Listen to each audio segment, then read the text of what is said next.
You know, when you are coming to Canada on a student visa, you can save up to $3,000 annually by just doing one simple step. You can save up to 30% per month by reducing your monthly expenses. और वो कैसे करना है वो जानने के लिए आप ये वीडियो पूरी अंत तक देखिए तो आपको भी पता चल जाएगा कि आपके peers के कंपैरिजन में आप कैसे up to 30% सेव कर सकते हो every month in your total expenses.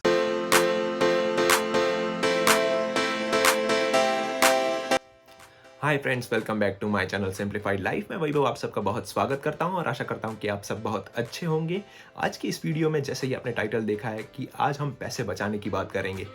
3 और 4 सिंपल स्टेप फॉलो करके आप 30% अपना टोटल एक्सपेंस को कम कर सकते हैं मंथली, और वो पैसे आप ही को काम आने वाले हैं। सो सबसे पहला स्टेप आ जाता है, वो है जो सबसे पहला एक्सपेंस होता है। सबसे पहला एक्सपेंस आपका क्या होता है? सबसे पहला एक्सपेंस होता है renting a room when you are coming to Canada. आप किसी भी नई कंट्री में जा रहे हो तो आपको रहने के लिए घर चाहिए। तो आपको मालूम ही होगा, आपने शायद दूसरे वीडियोज़ में देखा ही होगा कि if you are renting a room it will cost you around like $500 to $600। But depends on location. जैसे कि यहाँ पे विंडसर में थोड़े से कम है प्राइसेस, तो यहाँ पे आपको $400 to $500 में अच्छे से अच्छा प्राइवेट रूम मिल सकता है। But if you go to Toronto और कैलगरी और like Vancouver, it will be little bit more expensive. तो आप उसमें पैसे कैसे बचा सकते हो ये मैं बताता हूँ। आप अगर तो इंडिया से या फिर अपनी कोई भी कंट्री से आ रहे हो तो आप वहीं से एक कनेक्शन बनाइए, या फिर वहीं से आप ट्राई कीजिए कि आपको कोई हाउस के लिए सर्च करना, या फिर उन लोगों को ढूंढिए जो ऑलरेडी हाउस को ढूंढ रहे हैं। या फिर आपके पास कोई ग्रुप मेंबर है या फ्रेंड्स है तो बहुत ही अच्छी बात है। तो आप उसके साथ रूम शेयर कर सकते हो, क्योंकि यहाँ पे रूम थोड़े से बड़े होते हैं तो आराम से 2 लोग रह सकते हैं।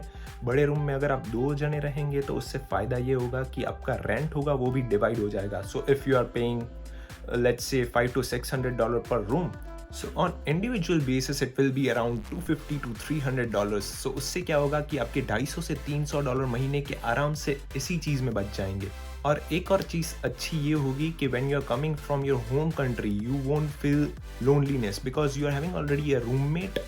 सो खर्चा नंबर 2 जो कि यहाँ पे आ जाता है वो है मिसलेनियस कॉस्ट। मिसलेनियस कॉस्ट में मैं क्या इंक्लूड कर रहा हूँ, बुक्स, या फिर आप कोई लाइसेंस के लिए अप्लाई कर रहे हो। जैसे कि मैंने पिछली वीडियो में बोला था कि मैंने कैसे यहाँ पे आके स्मार्ट 100 अप्लाई किया था और जिससे मुझे बहुत अच्छा फ़ायदा हुआ था। वो वीडियो अगर आपने अभी तक नहीं देखी तो यहाँ पे आई बटन पे क्लिक करके वो वीडियो ज़रूर देखिए, तो आपको भी पता चलेगा कि कैसे आप उससे अर्न कर सकते हो।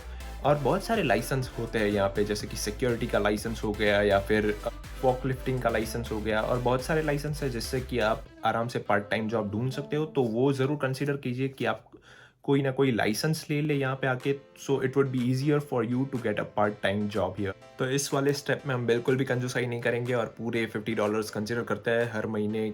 मतलब या ये एवरेज में $50 बोल रहा हूँ क्योंकि वो $600 हो जाता है पर ईयर, और $600 में आपको 3 से 4 लाइसेंस आराम से मिल जाएंगे। तो ये भी आप ज़रूर कंसिडर कीजिएगा कि ये कोई ना कोई लाइसेंस ले ले जिससे कि आपको पार्ट टाइम जॉब ढूंढने में बहुत ही आसानी हो।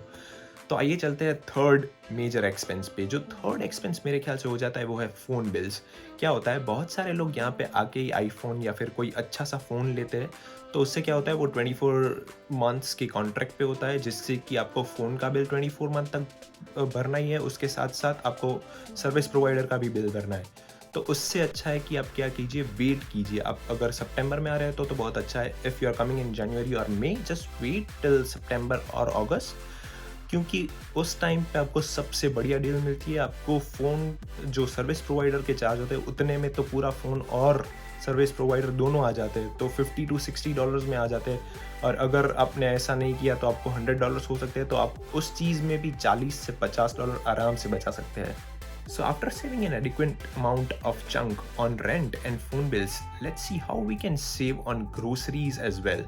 So groceries में क्या होता है कि आप लोगों ने सुना ही होगा कि यहाँ पे एटलीस्ट लाइक $100 पर पर्सन ग्रोसरी हो जाती है, और $40-50 ऐसे ही। मतलब इफ़ यू आर स्टूडेंट, क्योंकि आपके पास टाइम की कमी होती है तो आप कभी कभी बाहर से खाना मंगवा लेते हो, या फिर बाहर चले गए तो फिर उधर ही खाना खा लिया, तो $40-50 उसमें लग जाते हैं। तो इन टोटल आपके अराउंड $150 लग जाते हैं। तो there is a simple trick जो फॉलो करके आप उसमें से भी $40-50 बचा सकते हो। सो लेट्स से कि आप 5 जने रह रहे हो एक घर में, तो आप क्या कर सकते हो, एक बजट बना सकते हो। आप हर पर्सन से $100 का कंट्रीब्यूशन ले लो और इस बजट में क्या कीजिए कि $500 से तो आप हर वीक अगर ग्रोसरी करने जाएंगे भी तो $100 में आप पहले तो आराम से अपनी ग्रोसरी कर सकते हो। उसमें क्या फॉलो करना है कि आपको लिस्ट बना देना है। सबसे पहले वो लिस्ट के हिसाब से ही ग्रोसरी लाए, तो उसमें क्या होगा कि कोई एडिशनल चीज़ नहीं आएगी और जो चीज़ चाहिए वो आ भी जाएगी और आपको खर्चा भी कम होगा।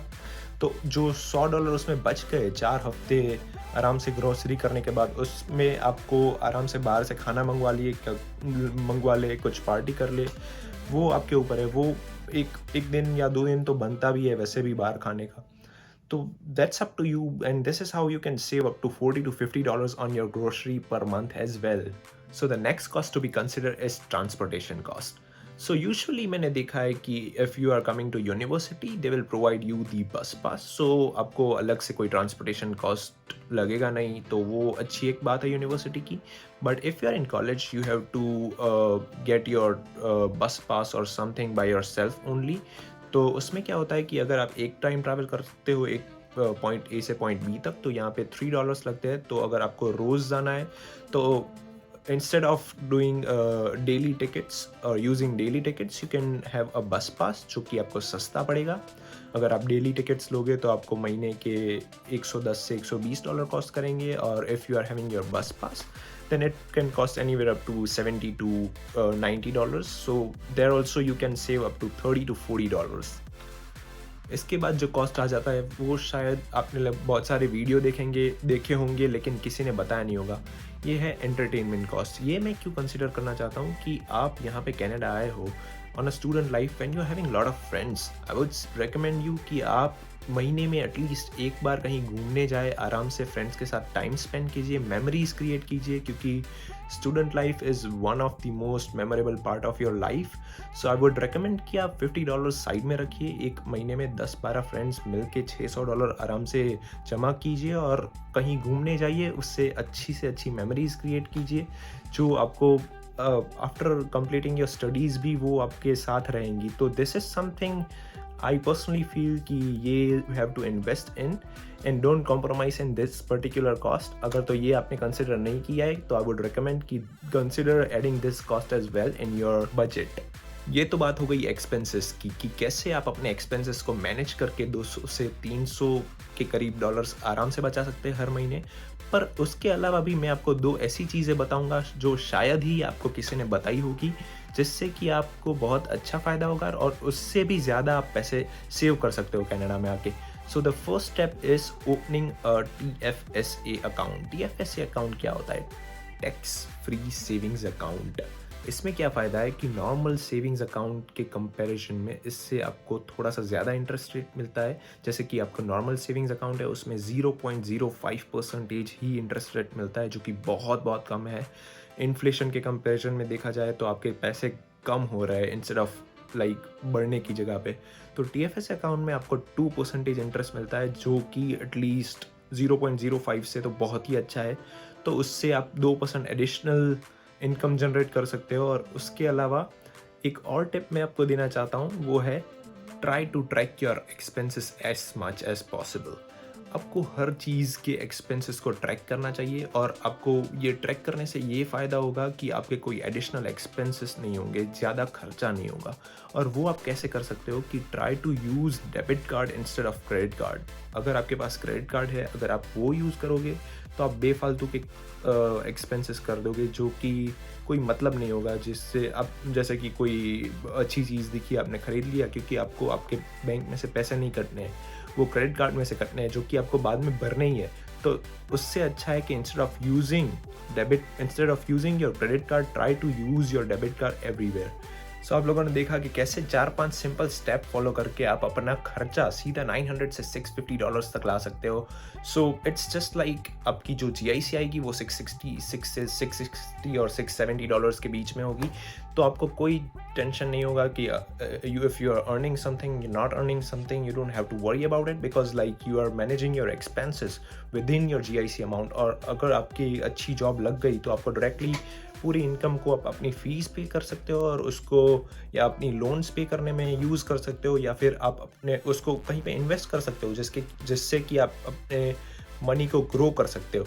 So if you like this video, do not forget to give a thumbs up and hit a like button and also subscribe to my channel. उसके बाजू में जो एक बेल आइकन है उसको भी दबा के आप नोटिफिकेशन ऑन कर सकते हो, जिससे कि आपको मेरी वीडियो पोस्ट होने पे सबसे पहले एक नोटिफिकेशन आएगा और आप उसको सबसे पहले देख सकोगे। And I hope the value has been added and I will see you in the next video.